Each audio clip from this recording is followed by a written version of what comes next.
Hey guys, it's CS Joseph with csjoseph.life doing another episode for season 19. This is episode 10, how to cognitively develop ISTJs. But anyway, let's get down to the lecture. No need to get all announcement-y and everything. We can just move forward with that there. But yeah. ISTJs, also known as the examiner, we call them the archivists because they're all about gathering as much knowledge as possible, which is quite frankly their purpose in life. Their purpose in life is like to be like the ultimate librarian, ultimate historian, because I think from the perspective of all the individual 16 types, ISTJs are mostly I honestly think they're probably the one type out of the 16 types that really subscribes to the adage or notion of knowledge is power, right? I think they really take that very seriously, from a knowledge is power standpoint. And I think it is necessary for people to know that because if you see like an ISTJ, they're very immature, but you don't see them gathering up additional knowledge or factoids for themselves. They're basically not really living out their purpose, and that could be anything. They just need to be reading constantly all the time because that's what they do. That's probably one of the things they enjoy the most is just consuming and taking everything in because they're walking information sponges. And then they categorize all of the data, they keep track of all the data, and they keep it all within because they themselves become this ultimate library, vast library of knowledge. It's like the walking library of Alexandria or the walking library of Congress, etc. And these are ISTJs, and this is what they do. However, that's not all they can do. I mean, there's ISTJs out there that could become gangbangers because they're um, uh, ESTP focused. I actually know I have an ESTP focused ISTJ in my family, and he's pretty cool, very ESTP oriented, but still his priorities in life are still very ISTJ related, and he seems to be pursuing more of a physical strength instead of pursuing knowledge, and then eventually he's going to realize that hey, I don't exactly have as much knowledge as I should for me to be successful, so I'm actually going to spend my time developing my knowledge first instead of developing like physical strength first, etc., which can happen for shadow-focused ISTJs. We talk a lot about cognitive focus and different flavors. We'll talk a little bit about that in this lecture. Um, Subconscious focused ISTJs, they're more about raising awareness. Because of how knowledgeable they are, they have the most valuable opinion, and because of how affiliative they are, they're focused on doing the right thing consistently.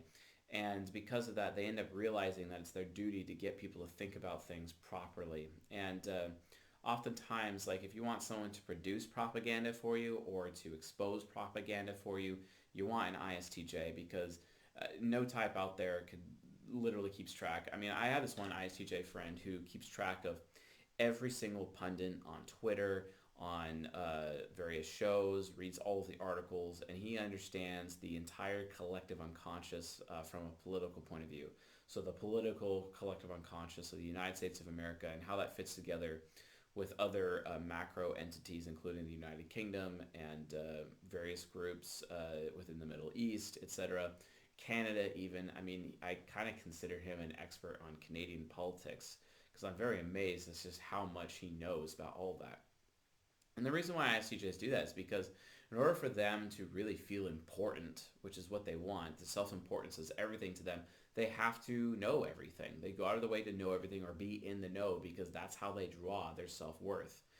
Because if you're not in the know, then you're worthless, basically. And they don't want to be worthless. They don't want to feel bad about themselves as a result, which can be an issue.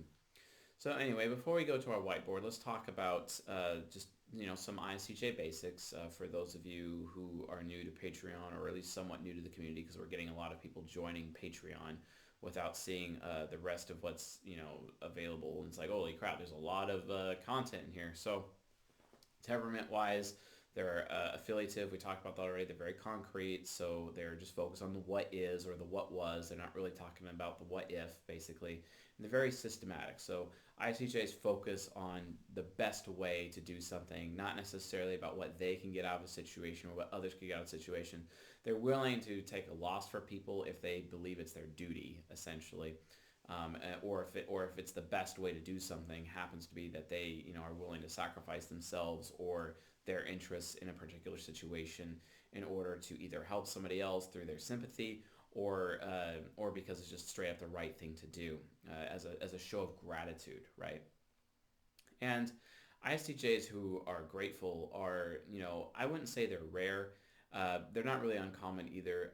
I think ISTJs just naturally through their FI child show gratitude. The problem is that sometimes an ISTJ is not completely aware of what they need to be grateful for.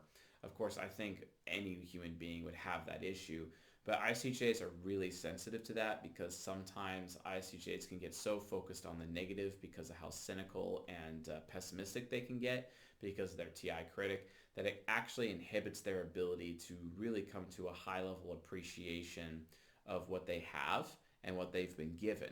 Now, uh, that's one way of putting it. But the other way is if you look at their FE trickster, because they're not exactly aware of how other people feel things or aware of other people's values or value systems, they're only aware of their values, etc. Because of that, they have a hard time showing gratitude. And really, it just, an ISTJ's FE trickster can be a huge obstacle between their ability to show gratitude or not. And in order for ISTJs to even have healthy relationships, it doesn't matter if it's intimate, parenting, career, job focused, business, it doesn't matter, any kind of relationship. In order for an ISTJ to really have good relationships with other people, they have to get over the one obstacle of gratitude, just like any of the other philosopher types. And yes, they are a philosopher. Philosopher means that in the top four functions, they have introverted sensing, extroverted intuition, introverted feeling, and extroverted thinking. Those four functions together in the top four functions, meaning the functions of their ego, means they are a philosopher type out of the four quadras, compared to the other philosophers, Crusaders, Templars, and Wayfarers. And more on that in season 17 on the YouTube channel or on our website, csjoseph.life, if you haven't checked that out. Their communication style is direct responding movement. They are introverts. They are responding. They prefer people to come to them. But then again, when they have people coming to them, it makes them feel important. It makes them feel wanted. It also makes them feel smart because people are usually asking them, well, how do I do this, right?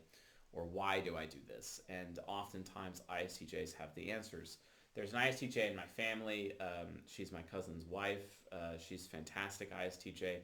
And she is extremely skilled in being a mother. And she, I remember when she was pregnant, she read every single book, took every single class. She got informed super quick, and she's literally the motherhood expert, to the point that her son was not even just 1 year old, and they give him a command and he starts urinating. Basically, they taught him pee on command. Basically, I thought that was incredible, a very incredible feat of her ability to wield knowledge as her I win button or philosopher stone as a philosopher type, to be able to have that I win situation and develop this I win system for her and her firstborn son.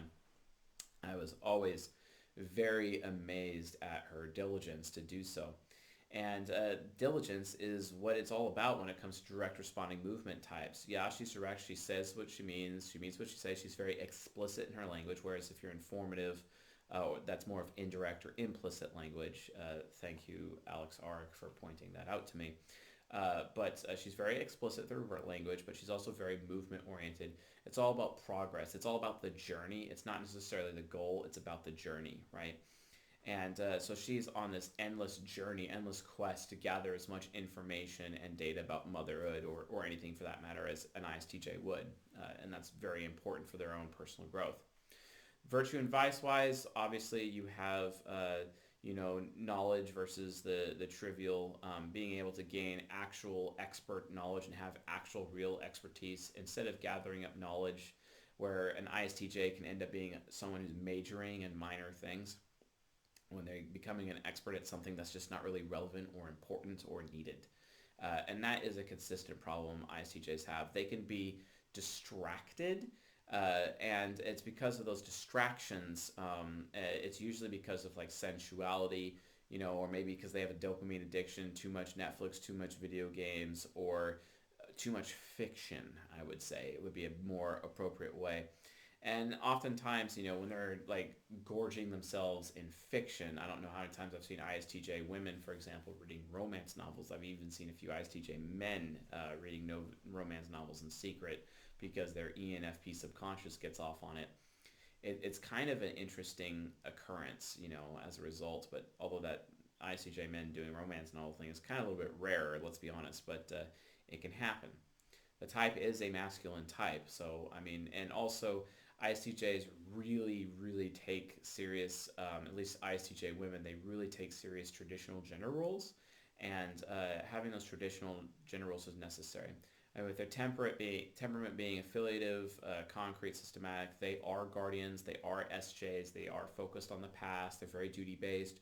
Tradition is super important, very safety oriented. They do not make decisions based on risk. Out of all of the types, ISTJs take the least risks, and and ISFJs could be as well, but at least ISFJs may become self-sacrificing and thus take risks as a result of how self-sacrificing an ISFJ can get. But SI hero types, especially ISTJs, they can get to a point where they are consistently living in fear. And as a result of that, they're not willing to take risks. And they have this constant fear of the unknown, which we see on a regular basis. So here's our whiteboard for this particular lecture to kind of go down into it. So obviously to live in their purpose, they have to gather as much knowledge as possible, but it can't be trivial knowledge. Now sometimes though, an ISTJ can burn out, and they can burn out with gathering all this knowledge, and sometimes they just feel like their head is just about to explode with all of the knowledge that they have, and it's like, well, crap, am I really making the right decision here? Am I really spending the time here? And sometimes they just need to have time to decompress, introvert, and do something absolutely trivial, a waste of time, something sensual, maybe even debaucherous, and maybe just binge on something that's basically absolutely worthless. It's funny actually. One of my ISTJ friends and I, we watched.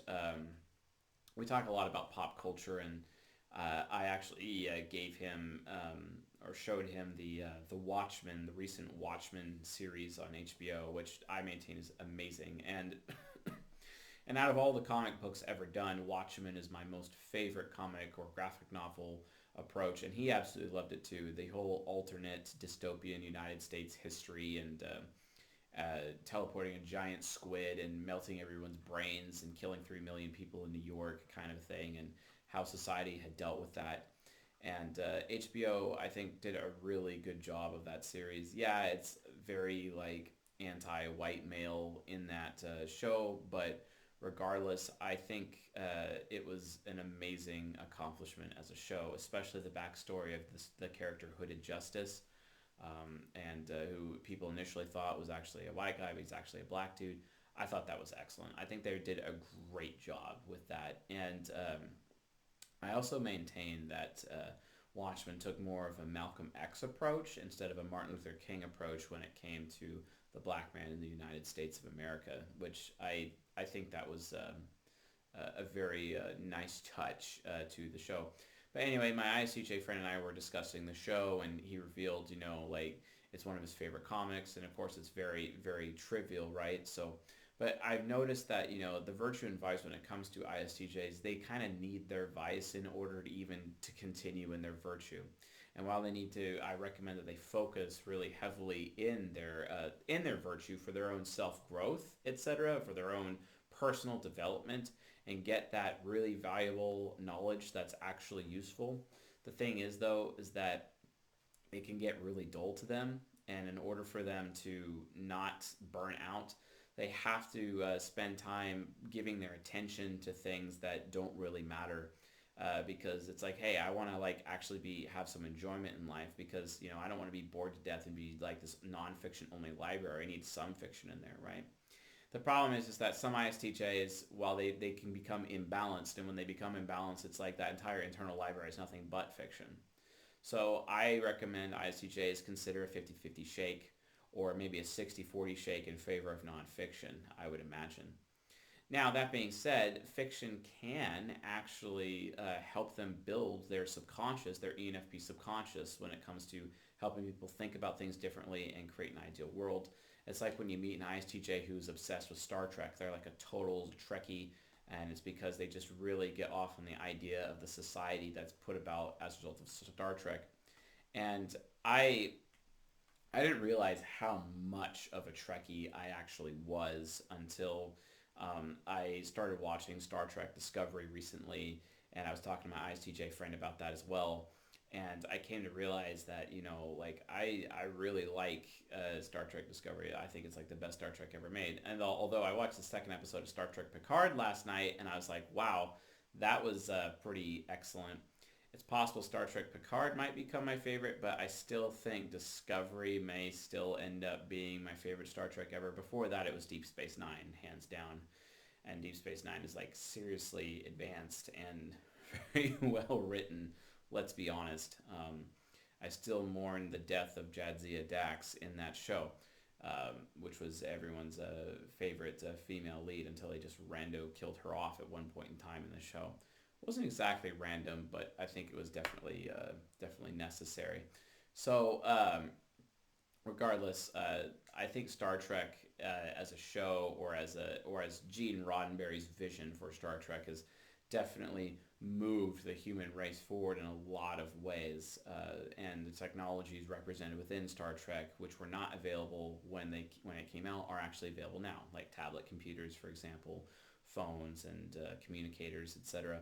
There's a lot to it, and and from an ISTJ standpoint, their ENFP subconscious, it basically exists to, be that watcher on the wall. And that's really what they are. The ISTJ is like the ultimate sentry. ENFP is more of a gatekeeper approach, but the watcher on the wall is the ISTJ. It's all about, protecting the one thing that they care about the most. Now, that could be society or that could be a potential society, right? And they're willing to do whatever it takes to get there. One of the best examples of this, and I think this is probably the best example of ENFP subconscious that I've ever encountered, is definitely Henry David Thoreau.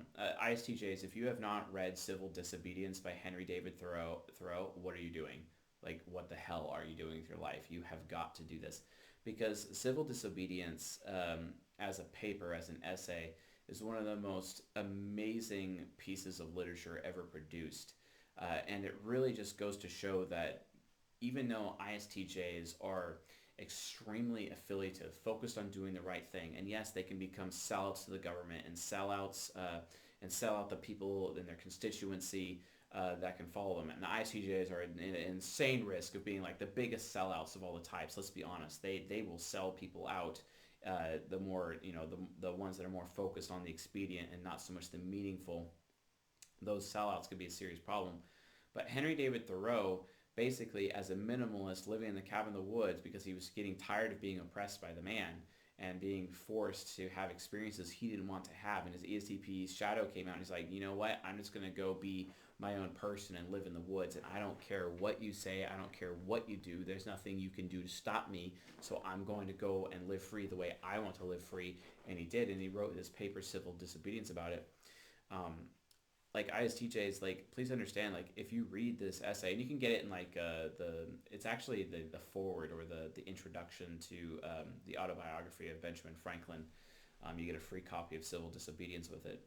But the audio version is incredible, by the way. You can get it on Audible. But folks, if you guys take the time to like listen to or read Civil Disobedience, I think, ISTJs, you'll start to see how you identify with it and realize that, that's so much that's so much closer to your actual purpose, instead of being someone who binges on things, someone who focuses on debauchery, someone who's focused on the trivial of life, and is actually something that will show you that you actually really do have meaning.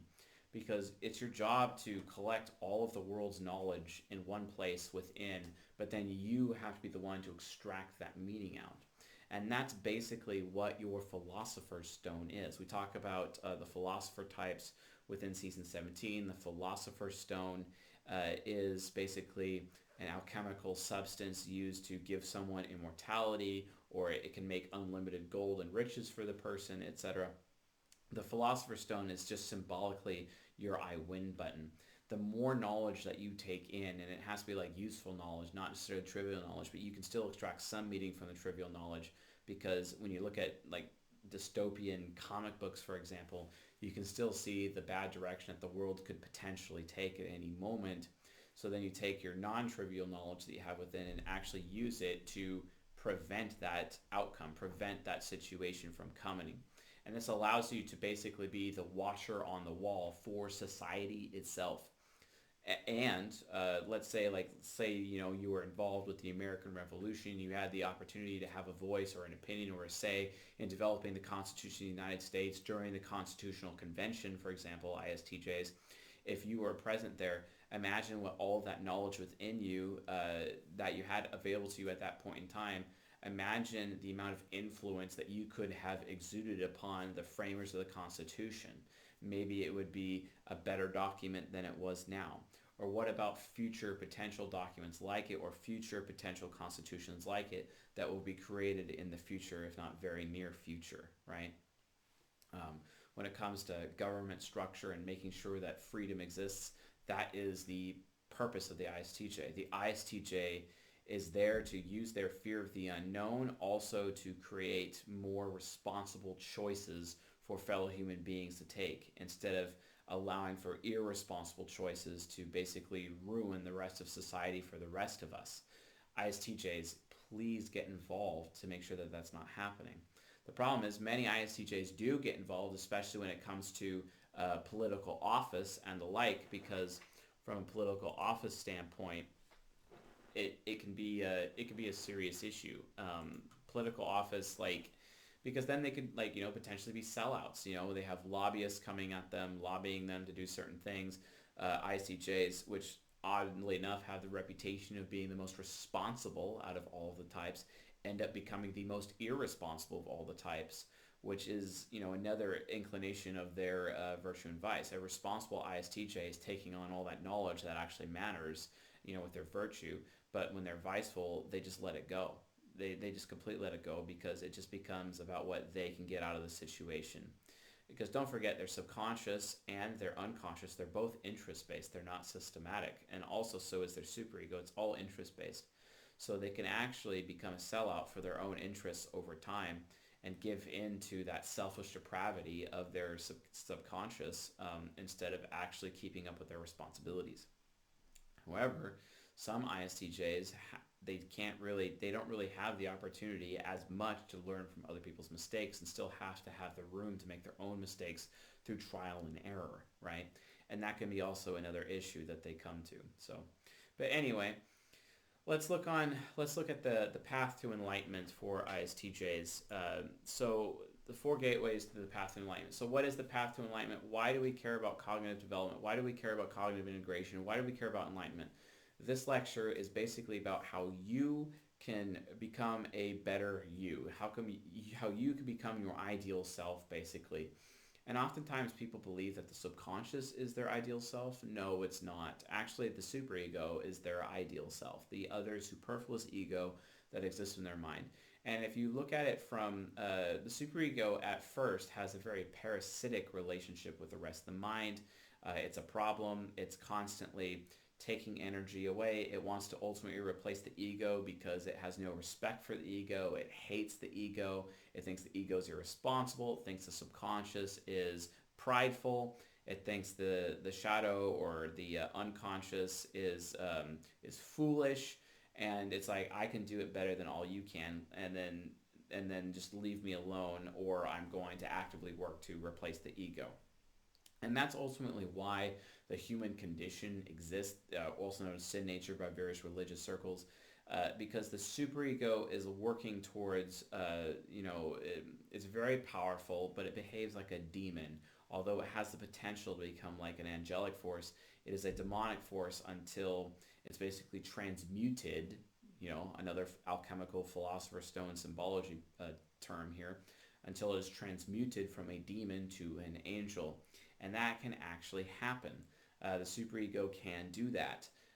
But it cannot do that if it has no respect for the ego and thinks that the subconscious is prideful AF and thinks that the unconscious is foolish. It's like, why do I want to be involved with the rest of the sides of my mind? I don't. And sometimes, some ISTJs, they like to make that Faustian deal, do the expedient thing, and make that deal with the devil where they go to their superego to borrow the superego's power, to borrow the willpower of the INFJ superego and use that willpower to their own advantage to really cut through any potential obstacles to reduce the potential suffering that their SI hero would have to go to, because the ISTJ standpoint, the ISTJ has to be willing to make every mistake in the book and actually suffer great pain and build up perseverance and endurance and endure that great pain in order to generate enough self-sacrifice to build that I win button, to build that philosopher's stone. Otherwise, they'd rather do the quick way. Oh, you can give me the philosopher's stone now. I don't have to earn it, right? And I think that's one of the main points of Henry David Thoreau's civil disobedience, is that the government itself is getting in the way of people's potential to earn their way, but it's also not respecting what people have earned on their own. And he felt what he earned was being disrespected, so he just decided to not participate in society whatsoever, American society. And he wrote his famous paper, Civil Disobedience, on his course of action and his line of thinking to get other people to think differently about just how corrupt American society, or any society for that matter, could get, and how the right of the people and states' rights still have to be respected. Something that I think a lesson from the Civil War that I don't think was actually learned by our nation. This is why I maintain that Abraham Lincoln is the worst president of all time in the U.S. history. The reason why is because he suspended the Constitution and also ignored states' rights in the process. As a result, he set a dangerous precedent for the rest of the Union, and it was just additional power being taken away from the individual states within the country, because, like, the United States is not necessarily one nation. It's actually, it was supposed to be like potentially 50 nations within like a union of some kind, not necessarily one nation, because I was born in Washington, so I would be a Washingtonian who happens to live in California with Californians, right? That used to matter. Now it's like you're just either an American or you're not, where it doesn't matter anymore. And because of that, states' rights lost their rights. I mean, the 17th Amendment of the Constitution is also a huge problem, allowing, and I think that most ISTJs would agree with me on this, is that where we are allowing senators, U.S. senators, to be decided by popular vote instead of by the state assemblies or the state legislatures, because the state legislature needed to have that power to have their own voice within the federal government, and we took away that power from the states and gave it to the individual people. And the individual people, if things are being decided by popular vote, that's less of a republic and more towards a democracy, which is very dangerous, because getting closer to democracy gets us closer to socialism, which gets us closer to communism, which is a problem, as a result. Whereas by giving the states the power, the states have the right to, have nullification, interposition, where if they don't necessarily like a law that the federal government has passed, they can just decide not to follow it, for example. And that was a freedom that the states should have had. And Henry David Thoreau, as an ISTJ, understood this point. And it's something that everyone needs to understand. But then again, there's ISTJs out there in government who are like, well, I don't care about that because at least I'm getting mine. At least I don't have to worry about the future. I mean, we're just gonna kick the can down to future generations. They're gonna have to deal with the debt. It's not our problem, because what's happened right now, tomorrow's just a promissory note, but right now is cash money, so we're just gonna spend what we have now because we're living in the moment here and we don't really care about the consequences. Which is weird, because ISTJs, out of all the types, are the most aware of all potential consequences. Why is that? It's because their inferior function has that fear of the unknown, and it's a consistent issue.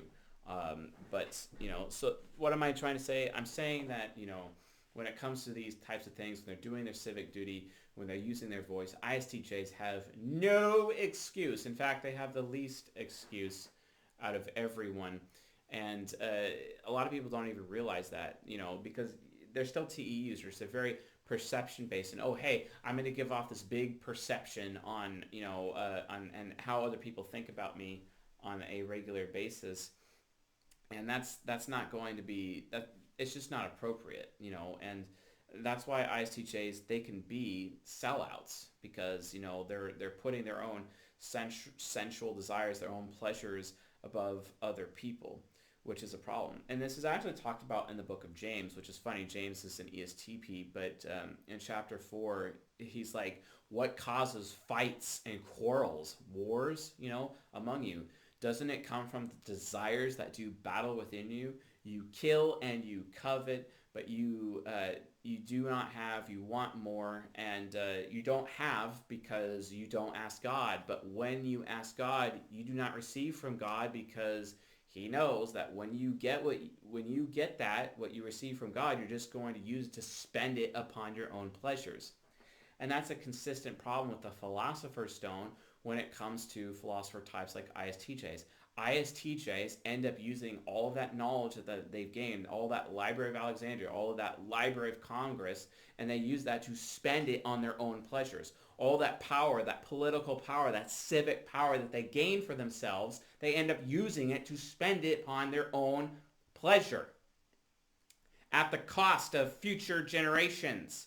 Thank you, ISTJs, for giving us subprime student loans that caused me to end up having variable interest rates on my student loans, 9.6% interest rates that ultimately landed me homeless. Thank you very much for participating in that problem. And I'm not blaming all ISTJs for it, but I guarantee you there's ISTJ financial minds who are helping make that decision. But then again, if some ISTJs, maybe some ENFPs are watching this right now saying like, well, it's technically your fault because you're the one who signed you signed the dotted line. You better have known the consequence of your actions and read the fine print. Like, yeah, you're absolutely right.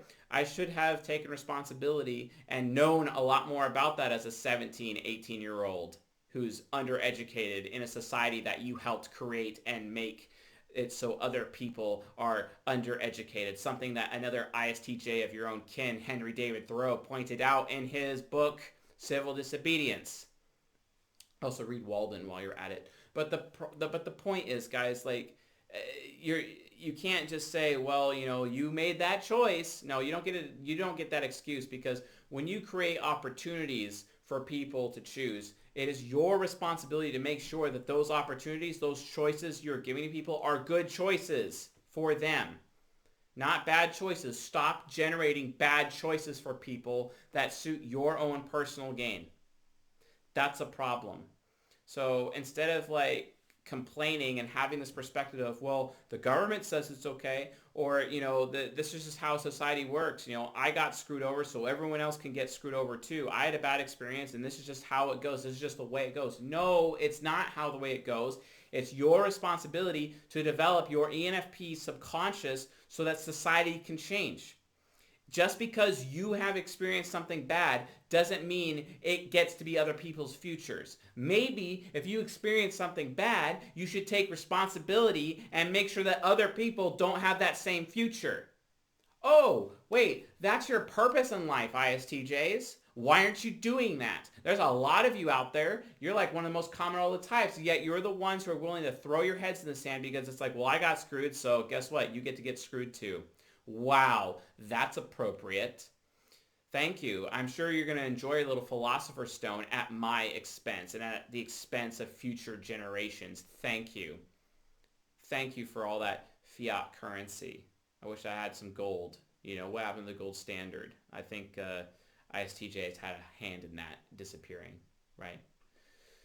Anyway, so in order to not become that person who's all about central banks, who's all about usury, who's all about financial ruin of future generations, in order to not be that person, recognize that the bad experiences and the pain in your life gives you the responsibility to make other people's futures better. That's right. If you feel pain, it's your job to prevent others from feeling the same pain, ISTJs. Why is it that you think that you're so just in your judgment that you can allow, and it's so traditional with your judgment and you're doing the right thing that you think it's fair to be like, hey, if I experience pain, you get to experience that same pain too. So then it just ends up creating like this chain of shared misery. Like, misery loves company. That's the ISTJ way.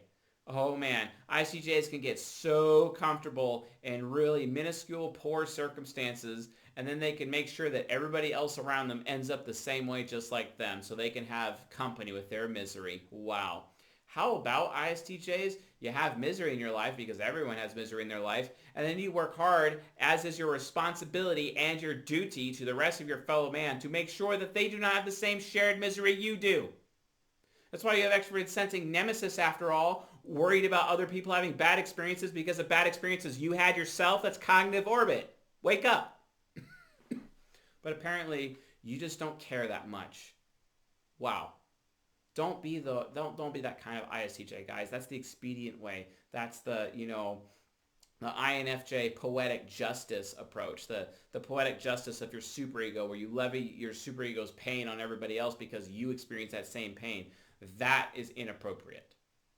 No. How about you use your superego instead to make sure that future generations never feel that pain? Because you're willing to stand up and tell the truth. You're willing to sacrifice yourself for the sake of your philosopher's stone so that future generations can use that stone. Not just so that you can use your stone for yourself and then you die. And then I wonder what's going to be waiting for you after you die because you made that decision. Maybe if you came to the realization that your philosopher's stone isn't just for yourself, but it's for everybody.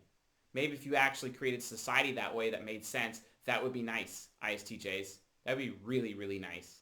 But apparently, hashtag, my titles, my status is more important to you for some reason. And that's a serious issue. So the 4 gateways and the path to enlightenment.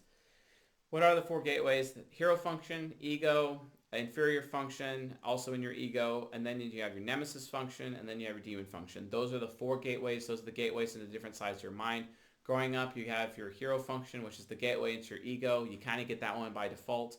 And it's your job to develop your hero function so that you can get to a point where you begin to learn the first lesson of personal responsibility. So let's talk about developing the first gateway. And why do we develop our gateways? You need to develop your gateways to be able to access all 4 sides of your mind and bring them into harmony with each other so that you can have mastery, self-mastery, as a result, and become the angelic form of your INFJ superego. And then as a result of that, you've reached enlightenment. You've reached cognitive integration. You've become the best version of yourself. A version that helps lead society down the ideal path instead of a version that leads society down the path to the pit, the path of death, which is what you guys do by default. How about growing in a Fibonacci manner so that you aren't the ones responsible for leading society to death, leading so many of those young people to be enslaved due to debt. I mean, you guys expect to have jubilee for yourselves because, obviously bankruptcy exists, but apparently bankruptcy only exists for some. It's literally George Orwell's Animal Farm, ISTJs, and I literally leave this at your feet. Some people are more equal than others. You start talking about equality, but then it's like some people more equal than others. Really? I lay that at your feet, ISTJs. It is your responsibility out of all the types to make sure that never happens. And thank God for Henry David Thoreau and him writing Civil Disobedience to actually prove to other ISTJs that it can be done. So why don't you get off your ass and actually get it handled? Like, I'm so tired of you guys being so focused on being so lazy, on worrying about your status and worrying about your credibility. Like, I'm sorry, ISTJs, but credibility doesn't mean a damn thing. Credibility is literally a logical fallacy. It's appeal to authority. And I get that you're so authoritarian because you're SJs and you got that affiliative authority bias that you got going on in your heads, but let go of it. It doesn't mean anything. It's also ad hominem, nothing more than a label to be used on people in positive or negative argument, as if someone should be listening to somebody else because they're more credible than the other person. That doesn't mean anything either. It doesn't actually mean a damn thing, so wake up. Like, it doesn't mean anything. Instead, how about having actual skill for once? How about having actual responsibility for once? So the path to enlightenment, what does the path to enlightenment actually look like? Why do you care? Well, think about it. It comes down to cognitive development. As a child, when you have cognitive development, you start off with your hero function, and then you develop your child function, your inner child, right? So the hero function is your first gateway. That's what you're in, and boom, you're inside your ego as a little kid, and then you start developing your child function, and you live through your child function, and then you develop your inferior function, your second gateway, right off. But the last function that develops within your ego is your auxiliary function, also known as your parent function. It is the last piece of it. And the reason why is because a person's sense of personal responsibility comes as a result of learning one's parent function. That's where it comes from. Whereas the subconscious, that's not that it's a little different. The parent function of the subconscious is your child function, but it's all grown up. It's a parent itself, right? And then your inferior function becomes the new hero. It's no longer an infant inferior. It's actually very heroic and able to change and save the world on its own. Wow, that's pretty awesome, and that's what your subconscious is. But the purpose of the subconscious is to develop that FI child into the FI parent of your subconscious in that form. And then then you're able to let go of all of your pride, because pride basically comes from, you take pride in having and being like the person who takes the least risk, or the person who is the most safe person, right? But that just leaves you very dull and flavorless and incapable of actually doing anything when the rubber meets the road, because you're so busy being in your own echo chamber of safety that you won't actually allow yourself to grow. And then as a result, you don't grow, and then you get stuck in seeking out status and time off, as if status and time off is the most important thing to you, because, oh, you can't take the pressure. A real ISTJ of personal character and high moral fiber is an ISTJ who can take the hits. Just like Sylvester Stallone, also, an ESTP in the recent Rocky film, he says to his son, life is not about the blows you can land. Life is about the blows you can take. Do you have the perseverance? I mean, James chapter 1, verse 2 says, consider it all joys, my brother, when you encounter various trials and tribulations, pains and obstacles in your life, because it will build within you steadfastness and perseverance. That's SI Hero. That's SE Hero talking to SI Hero right there. It is your responsibility to have that perseverance, that strength of character, that you utilize to be able to move forward in your life, because it will build up within you or make you into someone who is complete and lacking nothing, aka holy, aka holiness. That is what ISTJs should be about, gaining holiness for themselves. But they can't do that if they're so prideful about how, they're so safety oriented and never taking any risk, and only doing I only want to go down the beaten path. Let me tell you, why is Jesus out there? I think your INFJ superego is telling this to you all the time, screaming at you from inside your skulls, yelling at you, telling you to take the narrow and unsafe path, when you always end up taking the easy, well-beaten path in your life, huh? Maybe that's why you have the reputation of being so lazy all the time from an outsider's point of view, or someone who doesn't have the guts to take the risk, someone who's afraid, right? A fearless ISTJ can accomplish much, but a fearful ISTJ is more common than people realize. In fact, it's the most common. I mean, why else do we have ISTJs who end up as lawyers or accountants or financial people or bankers? Because it's the safe, proven way, because they've created a society where a human being is nothing more than a piece of paper or cattle at best. That's a serious problem, ISTJs. You do realize that the responsibility is because your archetype has helped make that society. It is also your responsibility via the teachings of Henry David Thoreau to bring that society down and to create someone better, something better for a better future for all of us. And it's not just in our nation or any nation, it's around the globe or anywhere humanity resides. It is your job to create a better, ideal future for humanity. Are you going to rise to the occasion, or are you going to be sitting on your ass on your couch doing nothing, reading comic books all day long? What are you going to do about it? It's up to you. So the second gateway to be able to start developing your subconscious is your fear of the unknown. You have to get over the fear of your unknown. And there's actually an example in Grand Theft Auto 5. I've been playing it recently. Did you guys know that Franklin in Grand Theft Auto 5 is an ISTJ? It's so funny. Like you look at his friend Tanya, who's a crack addict, living across. She's usually standing across the street from his house all the time, and then she's in a sexual relationship with some guy named JB, her boyfriend or whatever, and he's supposed to run a tow truck for a tow company in Los Santos, which is their version of Los Angeles. And all of a sudden, she always calls Franklin over and obligates him, forcing him, basically obligating him into helping out JB by doing his job for him and running the tow truck for JB all the time.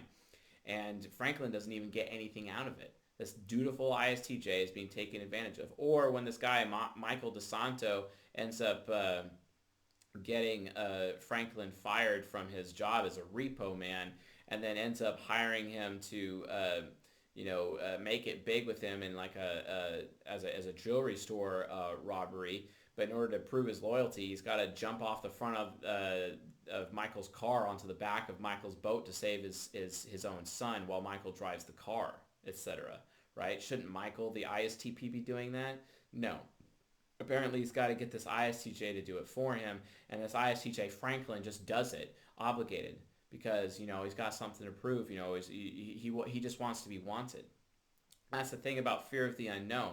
Franklin is afraid of being unwanted by someone of higher status or higher capability that Michael has, because Michael's is a pro-established bank robber who can bring him big money one day, and he sees Michael's his I win button, his philosopher's stone. So I have to develop my Rolodex and have connections and develop my relationship with Michael, which is funny because that gets the reputation of Franklin between all of his friends and even his own family that Franklin's whoring himself out to Michael, which is kind of interesting because Michael is paying him, but just not for sex, right? And so because of that, the ISTJ ends up allowing themselves to be enslaved by others through obligation, and yet the ISTJ is the one who ends up creating the banking system that we have from what came from Jekyll Island, aka the Federal Reserve, that is ultimately responsible for potentially enslaving millions, if not billions, of people on this planet. No different than what student loans is doing to people in the United States. Gosh, it'd be nice if the United States would figure out that Australia has the best student loan system that I've ever seen. Like, that would be nice. Oh, we'll pay for all of your school. It's just that as soon as you get out of school, and it's unlimited school, go get your school done. It's just that, on your tax returns, all of the money on your tax returns will go towards paying off your student loans.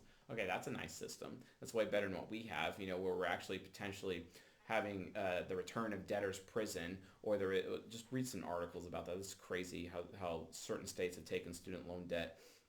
Or we have people's wages being garnished, or the fact that student loans cannot be you don't get jubilee for that. There's no bankruptcy for student loans. I think that's absolutely ridiculous and is a form of slavery. Well, but I guess since ISTJs are okay with being enslaved, they're definitely okay with enslaving others then. Because it's like, well, this is the bad experience I had, so I'm going to make sure that you have that future because I had that bad experience. Wow, thank you, Extrovert Intuition Inferior. That's really helpful. Come on, guys, you're better than that. You don't have to do that. Because if an ISTJ is fearless, then they're going to make sure that all the pain in their life doesn't get transferred to people in the future. And they actually can create a better world. And then they're known for it. They're renowned for it, just like Henry David Thoreau was. Do the meaningful thing, guys. You're the ones who are supposed to use your internal library of Alexandria to extract meaning from it and take that meaning and create a better world, a better future for all of us. That's what your Extrovert Intuition Inferior is all about. But instead, you want to be afraid of the unknown. And instead of actually be willing to put your own self at risk, just like Franklin is willing to put himself at risk for just a shot at the big time with this Michael character. And he's willing to risk his life for this Michael guy, a guy he barely knows, because he wants a shot at the big time. Right? And this is a very fictional story, but it happens all the time. With this member of our family who's an ISTJ, and he gets obligated by some very shady characters all the time because he wants an opportunity at the big time. He wanted that freedom to be able to make his own life and his own choices. And he did. And interestingly enough, he has his own car, his own home, his own job, and he's his own man. He had to basically abandon his family and abandon his friends to do it, but he figured it out on his own because he was willing to stand up and take responsibility for his actions and responsibility for meeting his own needs instead of being entitled like other ISTJs and expecting everybody else to meet their own needs.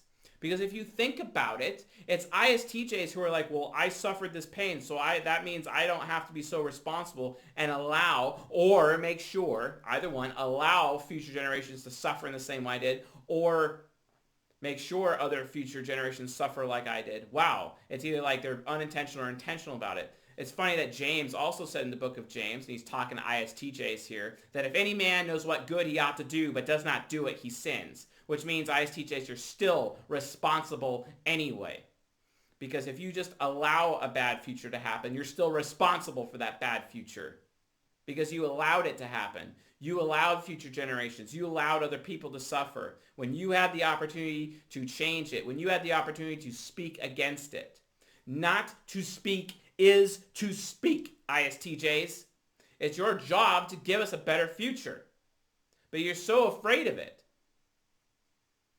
Stop being afraid of it. Stop being afraid of being unwanted. Recognize that you're already unwanted. Nobody wants you. You only become wanted when you have that valuable opinion, where you're extracting meaning from your research, from your Library of Alexandria, from all the knowledge that you've gathered up. That's when you're wanted. You're wanted when you share your pain with other people and help them avoid that same pain. That's what you should be doing, ISTJs, instead of feeling entitled. Because you're feeling entitled, you feel entitled already, then you get bitter that you felt pain. So your entitlement came before you felt pain of life, and then you felt pain of life, and then you either allow or make sure other people have that same pain later. Great. And it was actually, and you have no moral ground to stand on doing that, but you think you do. But the reality situation is you don't, because the reality situation is that you're entitled. Stop being entitled. The faster you stop being entitled, and the faster you start taking responsibility, the faster your parent function within your ego will start to develop. Because the TE parent is all about your personal responsibility. To make sure that you create systems and get people thinking about the right things. So you get people to pull their people out of their bias, to pull people out of their confirmation bias, their normalcy bias. You're supposed to be the keepers of logical fallacies and preventing logical fallacy. That's your job, ISTJs, because you're getting people to think about what's actually true. You exist to destroy echo chambers, because echo chambers leads to an endless cycle of the same pain being done over and over and over again. Why are you not doing anything about this, ISTJs? I thought you were the watcher on the wall. Well, you're the watcher on the wall and you got hit by an arrow, and then you're blaming everyone beneath the wall on the inside of the wall. You're blaming the guy on the ground who's running the catapult for you taking an arrow. Really? Maybe you should have just, had enough character to realize it could be coming and then get out of the way. I think that would probably be more appropriate. You know what I'm saying, guys? Like, come on. Wake up. Please wake up, ISTJs. Seriously, wake up. And that's how your TE parent develops. You guys end up starting to see the value of what ideas that really is. And then you're able to take personal responsibility and do your duty instead of like shirking your responsibilities and then allowing for other people to suffer in the same way you have. If you have TE parent, you'll make sure that there are systems and rules and traditions in place to prevent that pain from coming. No wonder ESTPs are your golden pair. They exist to test the arbitrary rules that you create to see whether or not there's any benefit to those rules. They have to test them, and you have to allow them to test them, because your rules better actually have moral principles behind them to prevent other people from suffering the same things that you have suffered.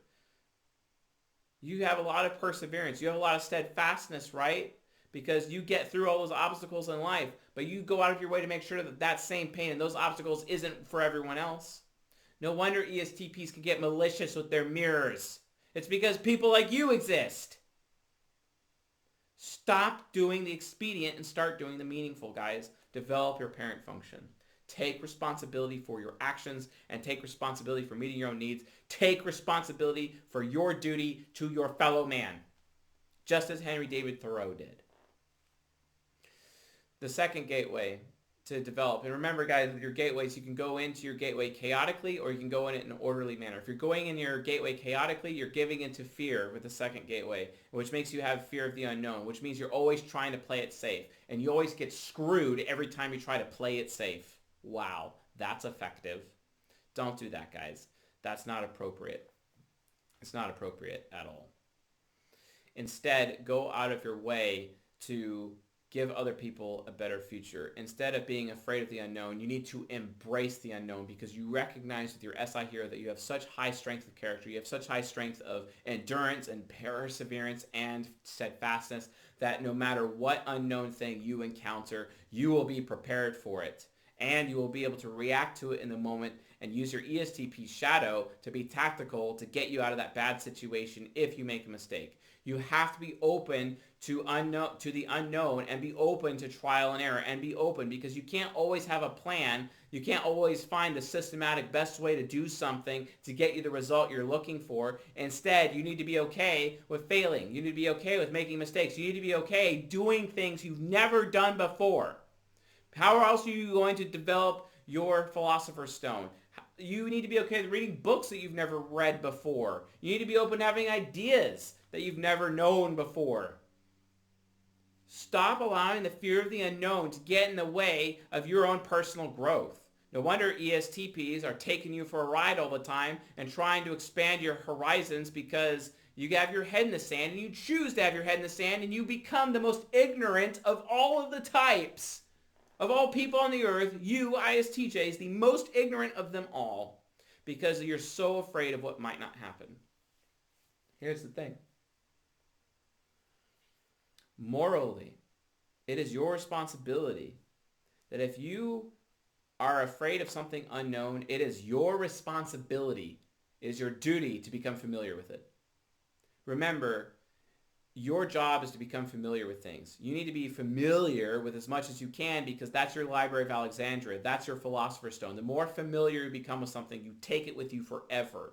Your pain and your success and your failures, all of that. And you could build a better future for others and get people to think about things. As a result, you sharing that information makes you more moral. It is your moral responsibility to engage with the unknown every single day of your life. Because the more you familiarize yourself with the unknown, the more you explore, the better of a person, the better strength of character you have, the bigger strength you have, the more perseverance, the more steadfastness, the more endurance, the better person you become. And then as a result, you become the trailblazer. You are the one who is choosing to go through the unbeaten path. And then you are the one using your INFJ superego, just as Jesus, the INFJ, said, quote, "Follow me." And then you are able to lead people to a better thinking, to a better future, to a better system, so that others will not have to suffer what you have. Such is your purpose. Such is ENFP subconscious. When you finally be chaotic and be stuck to the fear of the unknown, and instead you come to your ENFP subconscious, expert intuition, inferior gateway, it becomes aspirational, and you become familiar with the unknown, an explorer unlike anyone has ever seen, and trailblazing forward for the rest of humanity, showing all possible futures and helping people choose the right one so as to avoid the pain that you yourself have experienced. Such is a powerful ISTJ. Think of the amount of humility it would take for you to be willing to take the risk of facing the unknown, knowing that you are likely going to fail, knowing that you are likely going to suffer, knowing that you are likely to look stupid in front of other people because you've never done it before, because you don't have any experience. But then you're gaining experience. You humble yourself and recognize that it's your fear that's leading to pride, and you're covering up your fear of the unknown for pride, thinking you're such a good person and avoiding all of this risk when the reality situation is you're actually a bad person because you're avoiding all of the risk. Because you're harming your fellow man, because you're being selfish and depraved, when it is actually your responsibility to explore the unknown for the sake of the rest of humanity and our future collectively. Such is the way of ENFP subconscious. And then there's ESTP shadow, which are honestly, you got to love ESTP shadow, especially with Henry David Thoreau. ESTPs don't like their freedom of choice taken away. It's the ISTJ's job to give everybody else choices, to ensure that nobody is enslaved. That's why they have ESTP unconscious. The ISTJ can easily be enslaved by others, much like Michael DeSanto, aka Michael Townley, did to Franklin inside GTA 5. And Michael obligated and effectively enslaved him with SE Parent to get Franklin to do things for him. And guess what? Michael got all the benefit, and Franklin got all the responsibility. Right? Well, the ESTP shadows exist to unobligate yourself, ISTJs, so that you always have personal freedom. It also exists to make sure other people are not being obligated. As you're fighting the fear of the unknown and opening up all of those paths for other people, you are also giving humanity choices. You are also guaranteeing that you, as the watcher of the wall of society, is always guaranteeing that humanity will always be free. Do you know how I know? Charlie Chaplin said in his speech, The Great Dictator, and I quote, "Do not give yourself over to brutes, men who diet you, regiment your lives, these war pigs." I mean, we could listen to Ozzy Osbourne's song War Pigs, with those witches and their black masses, generals gathering their soldiers to go to war. These war pigs. How many of these war pigs are ISTJs, huh? Your job is to make sure that you're giving choices. If you're in a relationship with an ESTP golden pair, a sexual intimate relationship, you give them choices because they don't ever allow anyone to take away their freedom of choice. It is your job to ensure others always have choice. If a man, Charlie Chaplin also said, so long as men die, the people will always be free. And ISTJ understands they can't be a transhumanist. A transhumanist preaches immortality via technology. If immortality via technology exists, the ISTJ would understand that it would literally be hell on earth. It would be worldwide slavery, because he who controls that technology literally has the power of life and death over all of mankind, and man's fear of death will be the thing that enslaves mankind, just like the fear of the unknown enslaves the ISTJ. It is your job to have a good relationship with the fear of the unknown and become familiar with the unknown, so that you can always make sure that you're doing your job to give other people freedom of choice, so that you can prevent other people from having the same experiences that you had. That's what extroverted sensing villain does.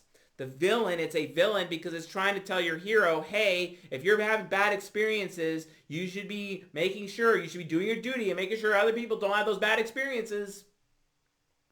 You should be doing that. It becomes an ally when you allow your SE nemesis to start conferring upon that to other people. When you start worrying about other people's bad experiences, whether you get something out of it or not. It's the selfless way of doing it. Instead of being selfish and only being worried about people's bad experiences that are only important to you. Everybody should be important to you. Oh, but you don't understand that because you have FE trickster and not aware of how other people feel. How selfish of you. Maybe you should have sympathy for everyone and not just sympathy for a few. That would be nice, because then guess what you're doing? Oh, James chapters 2. Don't show favoritism. Right? Suppose a man with a gold ring and fine clothes comes into your home, and you tell him, here, sit at my feet. But then another man comes in your home. He's homeless. He's wearing tattered clothes. He stinks, and you make him sit by the door, away from everybody else. Wow! Thank you, ISTJs, for showing favoritism. You want the big ISTJ smackdown? Read the book of James if you got the guts. I wonder if you have the guts to do it. That's the thing. ISTJs either have all the courage in the world or they're the biggest cowards. So interesting how that works. Don't allow your cowardice get in the way of fulfilling your purpose, increasing the freedom of choice for other human beings, and giving humanity a future. That would be nice. The purpose of the ESTP's third gateway to develop the ESTP shadow is to ultimately prevent other people from having the same experiences, the same pain that you have had. And the purpose of the ENFP subconscious is to make sure that other people have a better relationship with the unknown because you have explored the unknown. So you're preventing people, you are actually protecting people from fear of the unknown yourself, and you're protecting people from having the same pain you have had. That's how it works. But here's the thing. When you start preventing other people from having the same bad experiences that you've had, and because you've developed your TE parent already and taking personal responsibility for yourself and for meeting your own needs, you start to understand the truth. All too often we see ISTJs with their heads in the sand, giving themselves over to ignorance instead of wisdom, and then they can't develop their own wisdom. ISTJs, don't you think that after you have that huge library of Alexandria within your souls that you can actually get to a closer, wiser level and relationship with truth than anyone else? You have TI critic. TI critic exists for you to have the wisest grasp on logic and logos and have a wiser approach to truth than anyone else on the planet, such that you understand things that become self-evident. We hold these truths to be self-evident, right? That these truths, these things have been endowed to us by our Creator. Life, liberty, and the pursuit of happiness. The Declaration of Independence itself is exactly who you are supposed to be. That is what your ESTP shadow is. Another ESTP, Samuel Adams, he led the Sons of Liberty. They were involved with the Boston Massacre and the Boston Tea Party, which led to the spark of the Revolutionary War. Think about that, ISTJs. That, your shadow is literally what that is, right? Where you become an activist for truth. You become an activist for freedom. Where you prevent others from having the same pain you have had. Where you give other people choices. Where you unobligate others. Your ESTP shadow exists to free the minds of other people. You could take the red pill, or you could take the blue pill, right? Morpheus, right? That's your job, guys. That's your job. As your ESTP shadow gets developed and you stop worrying about the experiences other people have and whether or not you're making a good impression on them, and instead you're just there to prevent them from having the same pain you yourself have experienced. Once you realize that and get over your worry, and it becomes an ally instead of a villain within, you start to develop your TI critic, and then once your TI critic is developed, you start to understand the fundamental truths, that your moral principles and your beliefs start to align with actual truth, and it sheds away your ignorance, and then that gives you wisdom at last. Then you've developed the third gateway and gained wisdom for yourself, personal wisdom. And then the final step towards enlightenment or cognitive integration, it's really all about an I-demon. See, it's all about, what you experience in life and the experiences that you seek, what you want to succeed, but it's not about like what you want personally. It's not, you just want people to tell you what they want so you can do it for them and make them happy, right? Well, the thing is that sometimes people force you in these situations where you're uncomfortable and they take advantage of you being in the unknown, right? And then you fling yourself too far into the unknown, knowing full well what the consequences are, because it's like, hey, I'm giving you this future. I'm giving you this choice. Oh, but apparently you don't care about that. Well, fine, then I'm going to make my choice then. It's like, I'm giving you all the choices there, but you're obviously choosing to make the wrong choice. So fine, I'm going to go my separate way. And then you let go of all loyalty. You completely let go of all loyalty, and it's all about what you choose, all about your sensual desires. Instead of having that shared experience with somebody else, instead of giving them choices, right? Instead, you become someone who ends up enslaving other people. That's your NI demon, because it's poetic justice, because it's fair, because, hey, this happened to me, and they obviously wanted to do this to me, so I want to do this and respond. It's kind of a form of revenge almost, right? NI demon is a very powerful, powerful substance. You can get what you want. It is the expedient way to get your Philosopher's Stone, your I win button, which allows you to use the extroverted feeling with your INFJ superego to sacrifice your fellow human beings for your own personal gain. Sacrificing the futures of others for your personal gain. Kind of like how people in the country of the United States of America have sacrificed the financial future of future generations for their own personal gain right now in the moment. Wow, thank you, NI Demon, for doing that. Because that's what NI Demon does. It sacrifices some other people for its own personal gain. What it wants right now. Instead of you, the ISTJ, doing the duty and protecting the future of others, you are taking other people's futures away from them for your own self-aggrandizement right now. Wow, how horrible of you, right? But then the INFJ superego, after seeing that you are able to take responsibility for meeting your own needs and take responsibility for your actions, and that you understand personal responsibility, and that you also have, with your ENFP subconscious, understood and finally gained humility to let give over it, and the humility that comes with you being familiar with the unknown, and then also the ESTP side of you finally gaining the wisdom that comes as a result of understanding the word of truth.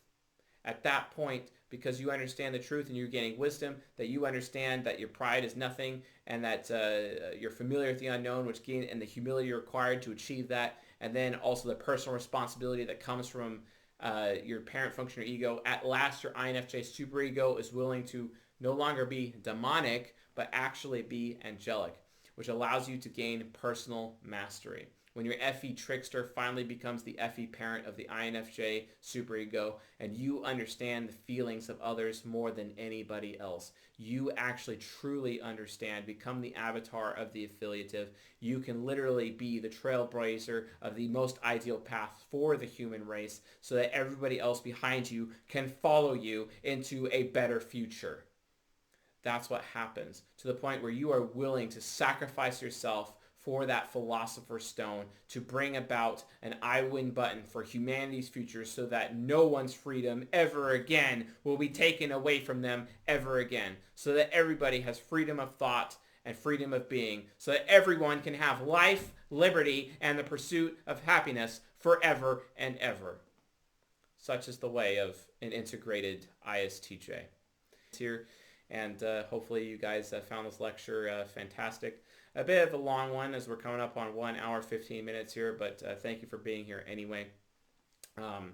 Just understand, INFJ superego can be a serious issue, but I know I spent a lot more time like on the other sides of mine, and not so much about the superego, but what the superego's purpose is pretty easy. Just it's very close to that Jesus, that character, that self-sacrifice for giving up and creating a Philosopher's Stone for everybody else. Basically, that personal sacrifice, the true watcher on the wall that ends up becoming that person that blazes that trail for a better future for everyone, right?